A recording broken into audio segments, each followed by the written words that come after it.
Yes. 'Mufasa the lion king' trailer అయితే వచ్చేసింది. దానికి ముందు అసలు చూసేద్దాం. అసలు చాలా వెయిట్ చేశాను. ఇదే హాలీవుడ్ లో మనకు నచ్చేది. టైమింగ్ అంటే టైమింగ్ అబ్బా! మామూలు టైమింగ్ కాదు. అసలు ఏమన్నా టైమింగ్ వాళ్ళు మనోళ్ళు అనుకోన ఈ టైం అంటారు, 2 గంటల తర్వాత రిలీజ్ చేస్తారు. ఓకే, వితౌట్ ఎనీ డ్యూ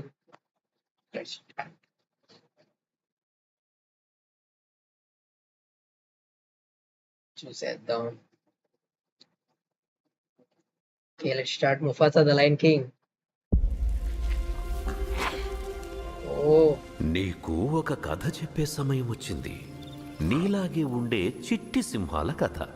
సింహాలు కదా అంటున్నావు అంటే మమ్మల్ని వదిలేసావా? మా గురించి గొప్పగా ఆలి, చెప్పడానికి ఏం లేదా? మా బ్రహ్మానందం. కథలో చెప్పు బాబు. పుట్టుకతో అన్నదమ్ములు కాకపోయినా ముఫాసా, స్కార్ అనే పేరుతో పిలువబడే యువరాజు టాకాల కథ ఇది. హే, నీ పేరేంటి? ముఫాసా. నేనొచ్చేంత వరకు ఆగమన్నానా? వాణ్ణి ఇక్కడెలా వదిలేమంటావమ్మా? నియమాలు ఎవరికైనా ఒకటే టాక. మహారాజు ఒక అనామకుణ్ణి ఆదరించరు. నేను అనామకుణ్ణి కాను, దారి తప్పాను అంతే.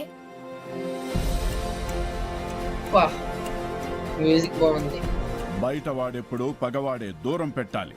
టాకానే మన కాబోయే రాజు. రాజవంశాన్ని మనం కాపాడుకోవాలి. కానీ నాన్న, నేను ముఫాసాని కాపాడాను.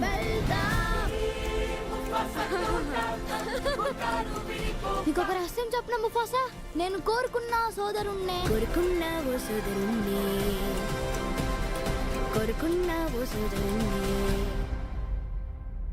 అప్పుడప్పుడు ఈ చల్లని గాలి వచ్చాడు. నా ఇంటి నుంచి వచ్చే జ్ఞాపకాల్ని గుర్తు చేస్తున్నట్టు అనిపిస్తుంది. అంతలోనే మాయమవుతుంది. నువ్వు టాకా కలుసున్న చోటే ఇల్లవుతుంది. ఇద్దరూ వెళ్ళండి. జీవన చక్రంలో మీ స్థానాన్ని తెలుసుకోండి. వా, ఆ చక్రం ఇప్పుడు ముక్కలయ్యింది. ఇక ఈ అడవికి ఒకడే రాజు, అది నేనే. ముఫాసా, పారిపో!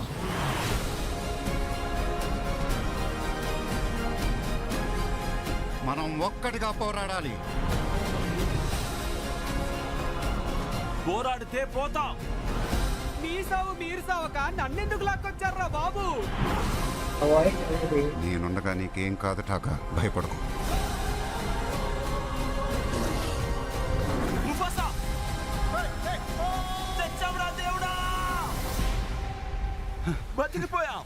మనల్ని కాపాడింది నేనే. ఇందాకే రమ్మవే.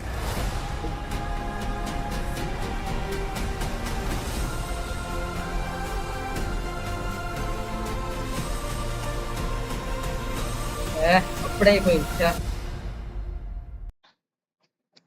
అప్పుడే అయిపోయింది అండి. బాగా నచ్చింది నాకైతే. వైష్ణవ్ గారి వాయిస్ మాత్రం సూపర్ గా ఉంటది.